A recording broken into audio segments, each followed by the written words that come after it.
Horas, salam reformanda Masiha Holongan.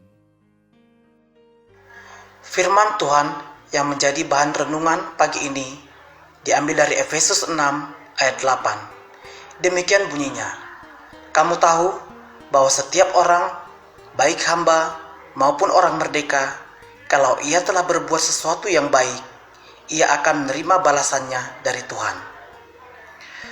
Pada saat Paulus menulis nats ini, hak asasi manusia tidak berlaku pada diri seorang budak. Secara hukum, mereka dianggap sebagai benda. Sebagai benda, seorang budak ada dalam kategori alat. Ia sebuah perkakas yang hidup. Dalam konteks dunia pertanian, seorang budak adalah alat yang pandai bicara. Berlatar belakang pemahaman ini, maka dapat dipastikan kehidupan seorang budak sangatlah menderita. Untuk mengangkat dan mendobrak situasi inilah Paulus menulis nats ini. Melalui nats ini, Paulus memberikan nilai baru akan arti dan profesi dari seorang hamba.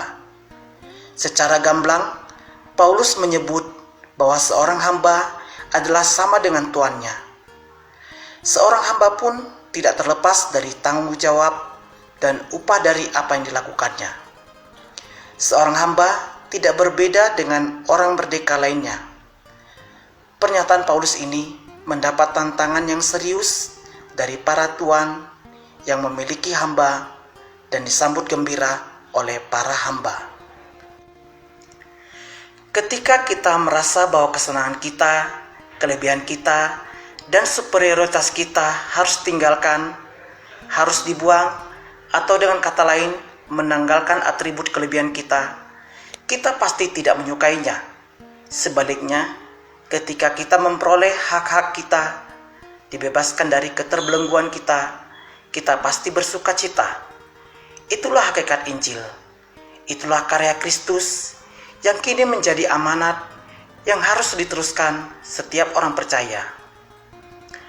Melalui nats ini, kita belajar untuk dapat menjadi bagian dari orang lain, bahkan belajar untuk menjadi sama bagi orang lain. Kita diajak untuk menunjukkan sikap solider, sikap empati terhadap sesama kita. Kita diajak untuk tidak hidup egois. Kita hidup bukan untuk diri kita sendiri.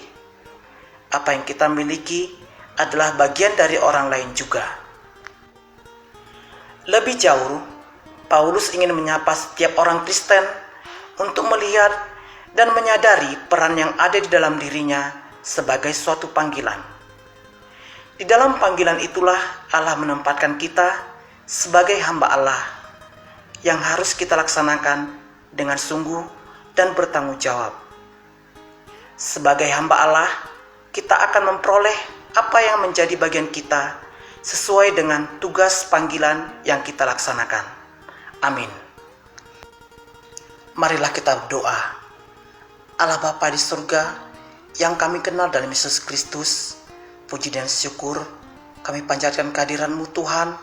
Buat pagi ini Bapa, kami boleh baca firman-Mu untuk kami renungkan. Bapa surga, terima kasih Tuhan firman-Mu yang mengajarkan kami untuk berperilaku seperti hamba, untuk melayani sama kami dan melayani Engkau. Untuk itu Bapa, pakai kami Tuhan, pakai talenta kami, pakai peran kami dimanapun kami berada, untuk senantiasa boleh berguna bagi sama kami. Terima kasih Tuhan, kiranya ampunkan kami dari dosa-dosa kami, agar kami layak di hadapan-Mu. Anugerah dari Tuhan kita Yesus Kristus, kasih setia Allah Bapa, serta persekutuan Roh Kudus, itulah yang menyertai kita sekarang sampai selama-lamanya. Amin. Demikian renungan kita hari ini.